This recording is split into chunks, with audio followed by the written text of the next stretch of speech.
এরে যুবক ভাই, যখন তোমার আর আমার মা মারা যায়, ওই মাকে যখন দাফন করিয়া আসা হয়, তখন নিজের ভিতরেই চিন্তাটা ঢুকাইয়া নিও, যেন পৃথিবীর শেষ মানুষকে তুমি দাফন করিয়া আসলে। কারণ কি পৃথিবীর শেষ মানুষ নয়, পৃথিবীতে তো আরো মানুষ আছে, কিন্তু শেষ মানুষ কেন মনে করব? কারণ তোমার মায়ের মতো নিঃস্বার্থ ভাবে আর কেউ ভালোবাসবে না। তোমার মায়ের মতো তোমার জন্য নিঃস্বার্থ ভাবে যাই নামাজের মুসল্লায় বসিয়া কেউ দোয়া করবে না। এরে যুবক, তোমার মায়ের মতো কেউ রাত জাগিয়া জাগিয়া তোমার জন্য অপেক্ষা করবে না।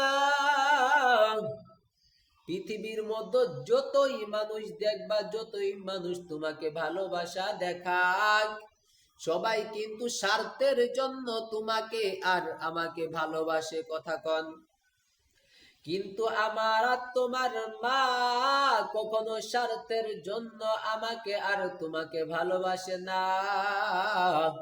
যদি ওই মা যদি স্বার্থের জন্য আমাকে আর তোমাকে ভালোবাসতো, তাহলে ছোটবেলায় যখন মায়ের কোলে প্রসাব কইরা দিয়েছি, মায়ের কোলে পায়খানা কইরা দিয়েছি, মাকে কত জ্বালানো জ্বালাইছি, ওই মায়ের গর্ভে থেকে যখন দুনিয়াতে ভূমিষ্ঠ হয়েছি, মা কত কষ্ট ত্যাগ স্বীকার করেছে, তবু কিন্তু মা সন্তানকে ফালাই নাই।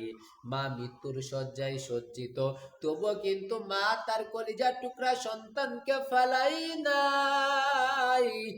মা নামক নিয়ামত যদি দুনিয়া থেকে বিদায় নিয়ে চইলা যায়, মাকে যখন তুমি দাফন করিয়া ফালাইবা, কবরের মধ্যে নামাইবা,